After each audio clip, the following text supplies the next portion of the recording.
Waalaikumsalam warahmatullahi wabarakatuh. Siap ya? Alhamdulillah. Pak Sugi, dalam 1 bulan terakhir ini apa yang sudah Pak Sugi laksanakan dan capaian apa yang tidak dilakukan?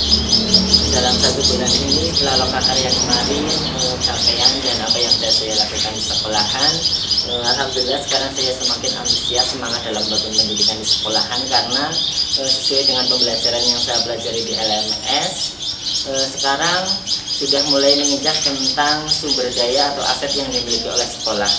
Saya sudah mulai sadar bahwa sesungguhnya sekolahan itu memiliki aset yang tadinya belum saya manfaatkan, bahkan belum saya sentuh sama sekali.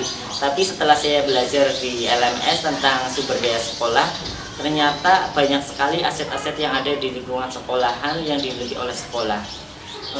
Dengan belajar di LMS tersebut, alhamdulillah saya menjadi sadar dan dapat memanfaatkan walaupun belum seutuhnya memanfaatkan aset-aset yang ada di sekolahan, Pak.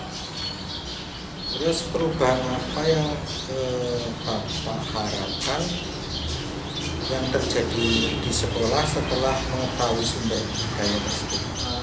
Perubahan yang saya harapkan setelah saya mengetahui bahwa itu adalah merupakan aset yang sangat berharga untuk pengembangan pendidikan di sekolahan, yang saya harapkan itu nanti saya dapat mengajak seluruh warga sekolah untuk berkolaborasi membangun pendidikan dengan aset yang ada, Pak, sebagai kekuatan di awal itu, Pak. Bagaimana Pak Sugi menggunakan hasil pemetaan yang diperoleh untuk memaksimalkan potensi sekolah dengan sumber daya tadi?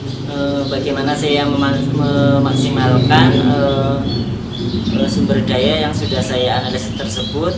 Saya harus bisa memanfaatkan apa yang sudah menjadi aset sekolahan tersebut dengan cara memanfaatkan secara langsung dengan mengajak warga sekolah, terutama guru dan murid dalam membangun pendidikan, Pak. Untuk proses mengidentifikasi sumber daya yang ada di sekolah bagaimana? Proses untuk mengidentifikasinya, saya berusaha menggali aset-aset yang ada mulai dari yang terkecil, Pak, mulai dari lingkungan sekolahan sendiri, mulai dari gurunya. Setelah saya mengidentifikasi gurunya, bahkan ternyata gurunya itu banyak memiliki kemampuan yang lebih, tapi sebelumnya itu belum tergali. Nah, setelah gurunya sudah tergali, di situ kita menganalisis bagaimana aset berikutnya, yaitu murid, Pak. Kita memberikan kesempatan kepada murid seluas-luasnya untuk ikut berpartisipasi atau bahkan menyampaikan pendapatnya di situ, agar kita dapat mengetahui, oh ternyata murid itu juga merupakan aset dalam membangun pendidikan yang di era yang milenial sekarang, Pak. Pada waktu mengidentifikasi tadi, apakah ada tantangan, Pak? Kendala? Kendalanya atau tantangannya banyak, Pak, karena untuk meyakinkan aset-aset yang dimiliki oleh guru atau murid itu butuh perjuangan, Pak. Tidak semudah apa yang kita bayangkan, bahwa teman kita atau rekan kita itu punya aset yang luar biasa, gitu, Pak. Karena mereka sendiri minder dengan kemampuan-kemampuan yang mereka miliki. Padahal kemampuan yang mereka miliki itu sangat berharga sekali apabila diterapkan, gitu, Pak. Dan bagaimana Pak Sugi dalam mempertimbangkan tadi sumber daya tadi? Dalam mempertimbangkan sumber daya tersebut, saya mempertimbangkan dengan kondisi lingkungan, Pak. Apabila memang sumber daya yang kita belum bisa mengelolanya, kita baru mulai pengenalannya, belum ke pemanfaatannya, Pak. Jadi kita itu mengondisikan kemampuan kita. Kalau kita itu bisa memanfaatkan dengan maksimal, ya kita manfaatkan, gitu, Pak. Jadi kita memulainya dari hal yang paling terkecil, yang benar-benar itu sebagai sumber kekuatan kita yang kita mampu, gitu, Pak. Berarti seperti itu, Pak. Dalam mengambil keputusan bagaimana? Dalam mengambil keputusan, memang dalam suatu pengambilan keputusan di situ tentang pengembangan aset dan sumber daya itu membutuhkan suatu kerjasama, ya, Pak, atau kolaborasi dari rekan sejawat dan warga sekolah. Nah di situ kita benar-benar menganalisis, kita mengambil partisipasi mereka. Setelah itu kita padukan. Nah di situ baru kita akan mengambil keputusan yang terbaik, yang sekiranya itu lebih banyak manfaatnya dibandingkan dengan kurangnya, seperti itu Pak.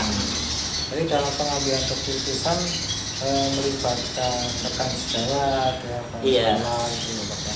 Terus apa yang mendukung keberhasilan dari pengambilan keputusan? Yang mendukung keberhasilan dari pengambilan keputusan yang telah dilakukan yaitu dukungan dari seluruh warga sekolah tentang sarana prasarana dan keuangannya Pak. Keuangan sekolah itu sangat mendukung karena memang suatu program kita melakukan suatu program, kita membutuhkan suatu biaya, walaupun itu biaya yang kecil apapun, tapi kita membutuhkan Pak untuk mendukung tercapainya program tersebut. Di pengalaman Bapak dalam dilema etika baik secara murid terkait dengan murid ataupun rekan sejawat itu bagaimana Pak? Pengalaman saya tentang pembelajaran di Elematika yang dengan siswa, yang berkaitan dengan siswa walaupun dengan rekan sejawat ya Pak. Untuk yang berkaitan dengan siswa, memang ketika saya di kelas mengambil suatu keputusan dengan siswa atau dengan murid, di situ saya mengikut sertakan partisipasi murid, karena di situ saya tidak boleh egois ya Pak, bahwa murid juga itu memiliki hak sepenuhnya untuk memberikan aspirasinya. Ya di situ saya mengambil suatu keputusan berdasarkan aspirasi murid yang terbaik Pak. Berarti murid juga dilibatkan. Iya, melibatkan murid. Dalam pengambilan keputusan tersebut Bapak menggunakan apa yang ada di modul 3.1? Iya Pak, insya Allah saya menggunakan modul yang 3.1 sesuai dengan materi-materi yang saya pelajari Pak. Memang ya dalam suatu pengambilan keputusan itu kita membutuhkan suatu tahapan dan prinsip-prinsip yang harus dilalui Pak, 9 langkah pengambilan dan pengujian keputusan tersebut Pak. Walaupun belum semudah, insya Allah saya sudah melakukan hal tersebut sesuai dengan materi yang saya pelajari Pak. Apa yang perlu dikembangkan ataupun yang dievaluasi dalam hal ini? Dalam hal ini, dalam suatu pengambilan keputusan yang perlu saya kembangkan yaitu tentang penggalian identifikasi, baik itu kepada murid maupun kepada rekan sejawat Pak. Karena di situ dalam suatu pengidentifikasian suatu pengambilan keputusan itu membutuhkan suatu komunikasi yang benar-benar terbuka Pak.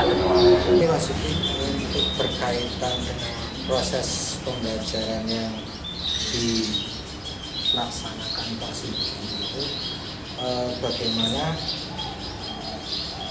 tantangan dan kesulitan yang dihadapi Pak Sugi selama proses pembelajaran setelah Lokakarya 5? Proses pembelajaran yang saya hadapi, tantangan ataupun kendala yang saya hadapi ya Pak, sebenarnya proses pembelajaran tersebut nggak ada kendala yang berarti kecuali itu dalam pengiriman suatu tugas di LMS, karena kebetulan lokasi letak rumah saya itu kurang mendukung dari sinyal Pak. Iya di situ. Jadi saya memang kendalanya kalau saya mengirim ya menyempatkan waktu, misal lagi di sekolahan atau mungkin di rumah, terus mencari yang lebih strategis lagi yang banyak koneksi internet Pak, banyak sinyalnya.